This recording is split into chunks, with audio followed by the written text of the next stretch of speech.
Lucas's Christmas by Tom Kennar. One snowy Christmas Eve, Lucas was fast asleep in his cosy warm bed, dreaming of toy trains, chocolate coins and monster trucks. Suddenly, tap, tap, tap, there came a knock at his window. Lucas sat up, rubbed his eyes, and he gasped. There, peering in through the frost, was Father Christmas himself, beard all fluffy, cheeks red as holly berries, and snowflakes caught in his hat like tiny stars. His sleigh, just behind him in the distance, was being pulled by Rudolph and all the other reindeer. Rudolph's shiny nose was lighting up the snow all around.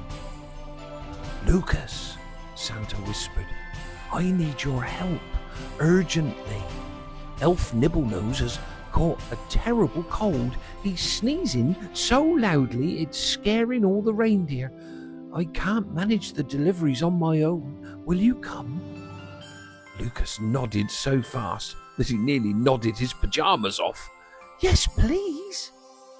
With a whoosh of cold night air, Santa lifted Lucas up and plopped him into the sleigh between two big bags of presents.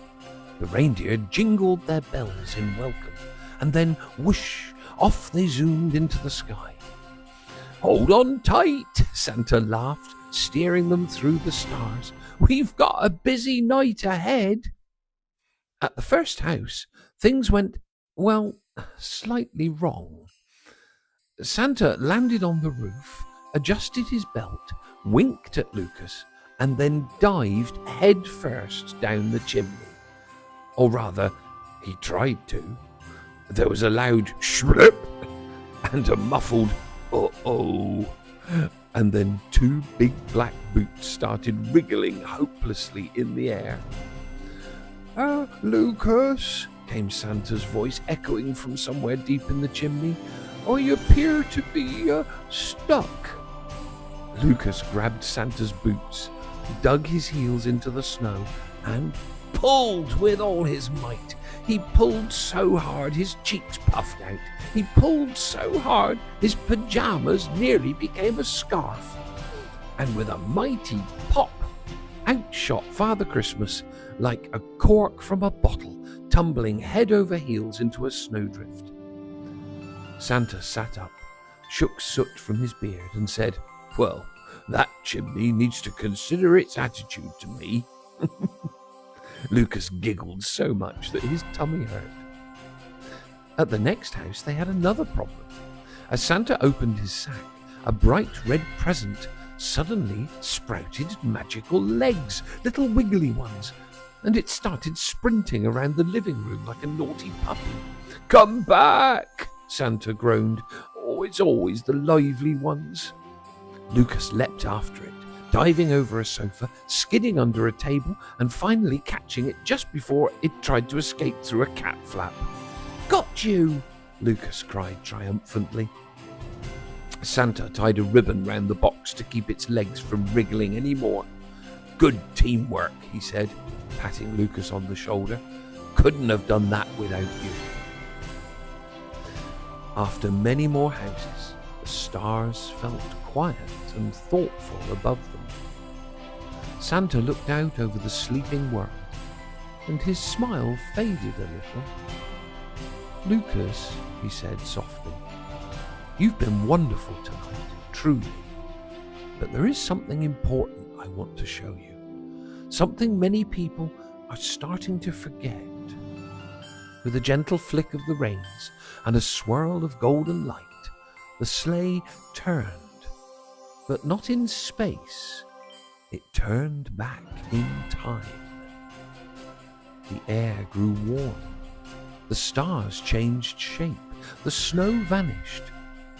Below them spread a small, peaceful town in the desert, lit by soft lamps. "Where are we?" Lucas whispered. "We're in Bethlehem," Santa replied. "A very, very long time ago. The night when the first Christmas began." He guided the sleigh down to a simple stable. Inside, glowing warmly in the lantern light, were Mary and Joseph, and a tiny newborn baby wrapped in cloth and lying in a manger. Lucas's eyes widened. "Is that—" "Yes," Santa said gently. "That is Jesus, the Christ child, the one whose birth we celebrate every Christmas."